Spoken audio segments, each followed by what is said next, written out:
अस्सलाम वालेकुम नाजरीन। आज हम आपको बीफ कढ़ाई बनाना सिखाएंगे। मेरा तल्लुक़ पाकिस्तान का खूबसूरत शहर साहिवाल से, वहाँ से मेरा तल्लुक़ है जी। तो मैं आज आपको कढ़ाई बनाना सिखा रहा हूँ। हमारे साहिवाल में बुलबुल वाले, चौधरी वाले ये बहुत बेहतरीन कढ़ाई बनाते हैं। मैं बिल्कुल उसी स्टाइल के अंदर आज आपको बीफ कढ़ाई बनाना सिखाऊंगा। और अगर कोई लाहौर वाला देख रहा है तो लाहौर जैसे शीफा और बट कढ़ाई वाले बनाते हैं जी, ये बिल्कुल उसी स्टाइल से बनेगी कढ़ाई इंशाल्लाह। तो ये आपको मज़ा आएगा और बड़ी ज़बरदस्त बनेगी कढ़ाई। आज हम बीफ कढ़ाई बनाएंगे जी। बीफ कढ़ाई बनाने के लिए सबसे पहले हमने ये बीफ ले लिया। ये 2 किलो के करीब बीफ है जी हमारा। इसके अलावा ये प्याज है, ये 4 से 5 अदद प्याज होंगे। इसके साथ ही टमाटर हैं। टमाटर के अलावा ये अदरक लहसुन की पेस्ट है। उसके अलावा ये हरी मिर्चें हमने थोड़ी सी ली हैं। उसके अलावा ये क्रीम है, फ्रेश क्रीम हम इसके अंदर यूज़ करेंगे। इसके साथ ये दही है, दही 250 ग्राम हम यूज़ करेंगे।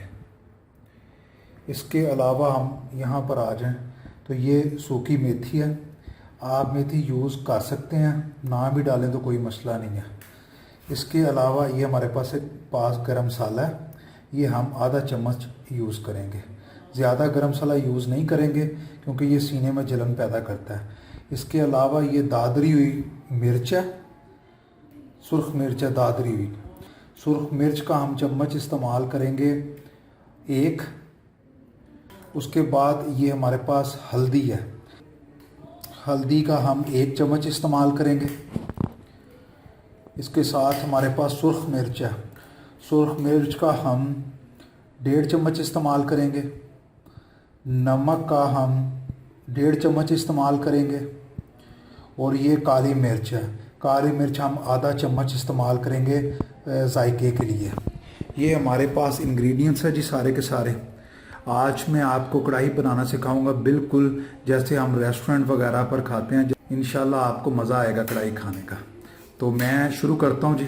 सबसे पहले अब हम प्रेशर कुकर इस्तेमाल करेंगे क्योंकि ये चिकन नहीं है, तो ये गोश्त जो है इसे गालने के लिए हम प्रेशर कुकर का इस्तेमाल करेंगे। अब सबसे पहले हम इसके अंदर गोश्त ऐड करेंगे जी।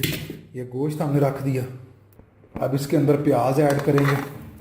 प्याज ये कुकर में हम इसलिए कर रहे हैं, बकरे का और बीफ का गोश्त हमें कुकर में करना पड़ता है क्योंकि ये इसमें ही गलेगा, वैसे कढ़ाई पर बहुत टाइम लगेगा। अब इसके अंदर मैं डालने लगा हूँ अदरक लहसुन 2 चम्मच हम डालेंगे 2 किलो गोश्त के अंदर। ये डाल दिया जी हमने। अब ये मैं आधा किलो के करीब हैं टमाटर, ये इसके अंदर डालने लगा हूँ। आप इससे ज़्यादा भी डाल सकते हैं। उसके बाद ये नमक है, 1.5 चम्मच हमने नमक डाला। ये 1 चम्मच हम हल्दी का डालने लगे हैं।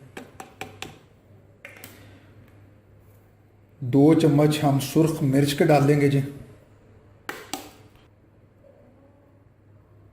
1 चम्मच हम दादरी मिर्च का डालेंगे। अब मैं ये सारी चीज़ें डालकर इसके अंदर अब थोड़ा सा पानी डालूँगा। अब मैं इसके अंदर 1.5 गिलास पानी का डालूँगा और इसे मैं ऊपर रख दूँगा पकने के लिए। ये तकरीबन हमारा आधा घंटा लेगा। ये आधा घंटे के बाद इसे मैं शिफ्ट कर लूँगा कढ़ाई के अंदर।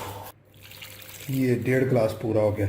अब मैं इसे बंद कर चूल्हे पर रख दूँगा और ये आधे घंटे तक पकता रहेगा। अब ये पकता रहेगा जी तेज़ आंच के ऊपर।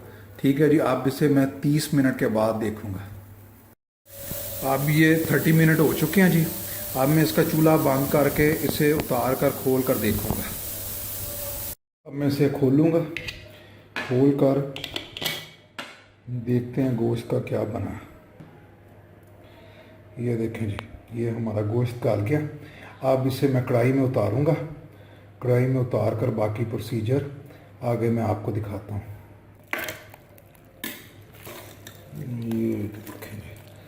ये देखें जी, हमने आप प्रेशर कुकर में से उतार कर इसे कढ़ाई के अंदर डाल दिया मैंने। अब ये इसके अंदर पकता रहेगा। साथ साथ में आपने ये चम्मच फेरते रहना ताकि ये कहीं पर लगे ना। और दूसरा ये है कि इस चम्मच फेरने के साथ इसका जो प्याज टमाटर अदरक वगैरह डाली हुई हमने वो सारे का सारा मेल्ट हो जाएगा, एक पेस्ट सी बन जाएगी जो आपको नज़र नहीं आएगी। अब इसके अंदर मैं घी डालने लगा हूँ। अब ये मैं इसके अंदर घी डालने लगा हूँ। आप देसी घी ऑयल कुछ भी यूज़ कर सकते। ये अब इसके अंदर मैंने डाल दिया 1 कप के करीब, और साथ में मैं ये चलाता जाऊँगा।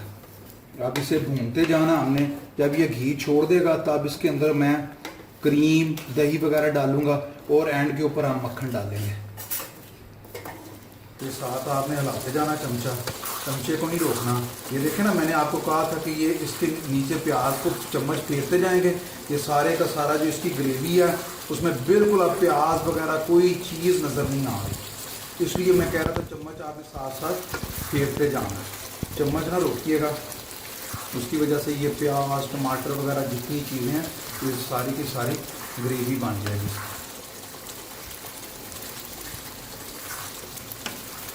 ये देखें जी, आप देख रहे हैं सारे का सारा इसने घी छोड़ दिया। अब ये हमारी बिल्कुल भून चुकी है। अब मैं इसके अंदर हरी मिर्चियाँ, दही, क्रीम वगैरह सारा कुछ ऐड करूँगा। दही क्रीम जो है ना हमने एंड पर डालनी होती है, वो सिर्फ इसलिए डालते हैं उन्हें उससे ज़्यादा पकाना नहीं होता। वो हम थोड़ी देर पकाएंगे और उसके बाद उतार देंगे उसमें।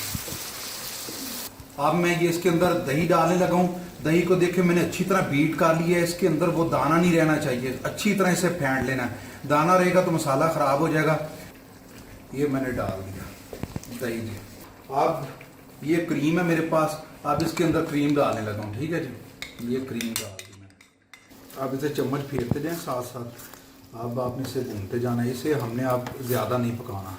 ये जब इसका मसाला लाल सा हो जाएगा, यानी कि दही और ये क्रीम का नज़र आना बंद हो जाएगा, उसके बाद हम इसे उतार लेंगे। अब इसके अंदर मैं काली मिर्चें डालने लगा हूँ टेस्ट के लिए। ये अब काली मिर्चें मैं डालने लगा हूँ। ये तकरीबन आधा चम्मच मैंने डाला है। एक दिन आपको मैं प्योर काली मिर्चों की बना कर दिखाऊँगा। इसमें हमने सुर्ख मिर्ची यूज़ की है, उसके अंदर हम सुर्ख मिर्च यूज़ नहीं करेंगे, थोड़ी सी करेंगे बस टेस्ट के लिए।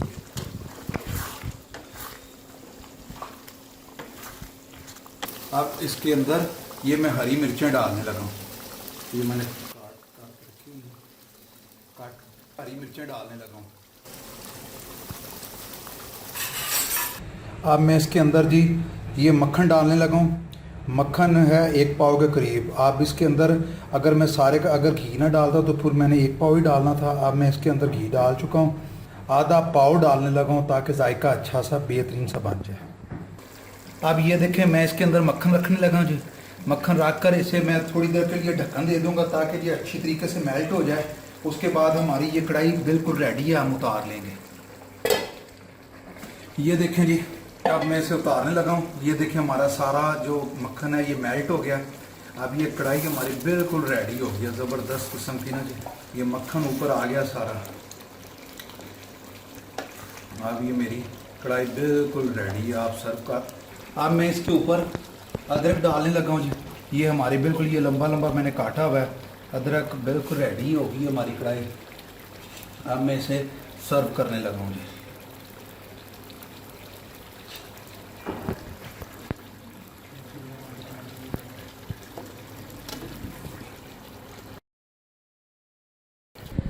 ये देखें जी हमारी ज़बरदस्त से बीफ कढ़ाई रेडी हो गई है।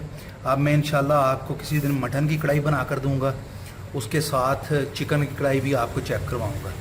ये ज़बरदस्त बन गई है जी। अब घर में इसे ट्राई करें। इंशाल्लाह एक नई रेसिपी के साथ फिर दोबारा मुलाकात होगी। तब तक अपना ख्याल रखिएगा। मुझे इजाज़त दें। अल्लाह हाफिज़ जी।